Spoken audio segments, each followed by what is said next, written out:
ثبت لی قدم صدق عندک مع الحسین و صحاب الحسین.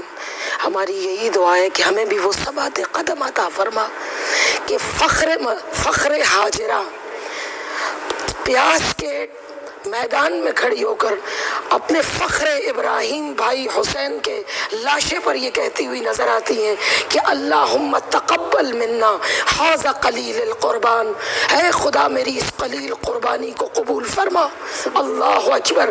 یہ عزم، یہ ہمت، یہ حوصلہ، یہ شجاعت، یہ شہامت اس گھرانے کا اپنا ذاتی سلسلہ ہے. اور یہاں پر میں ایک بات واضح کر دوں کہ حسنین حضرت امام حسن و حسین مباہلہ کے میدان میں اللہ کے اس اعلان کے بعد کہ قل تعالوا ندعو ابناءنا وابناءکم، کہ رسول ان سے کہہ دیجئے کہ تم اپنے بیٹوں کو لاؤ، ہم اپنے بیٹوں کو لائیں گے.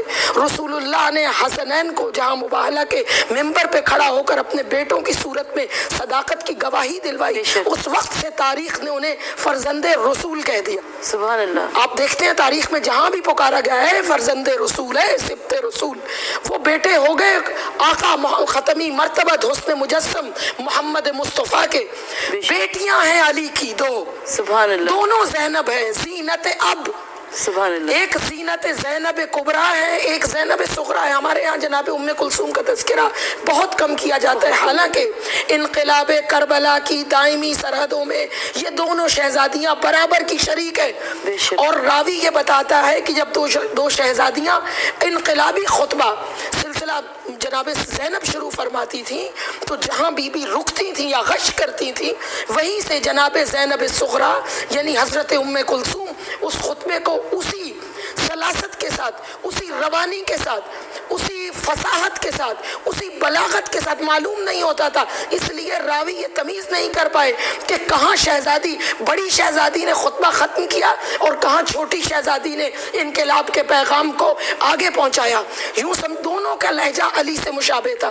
لوگ کہہ رہے تھے کہ یوں لگتا ہے کہ ہم آہنگ علی سن رہے، اور جو خائف تھے جن کے دلوں میں منافقت تھی وہ علی کی وہ آہنگ سن کے روایتوں میں لکھا ہے کہ ان کے ہاتھوں سے سامان گر گئے، دوڑے کوفہ کے شہر کو چھوڑ کر. شہزادیاں بیٹیاں ہیں علی کی، بیٹے ہیں محمد کے. سبحان اللہ. جو علی کی بیٹیاں ہیں انہوں نے علی کی بیٹیاں بن کر دکھایا. علی کی شجاعتوں کی زینت، علی کی فصاحت کی زینت.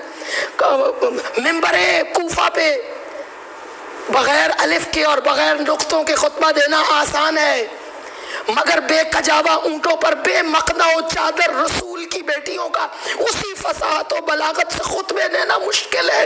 بے شک. محترمہ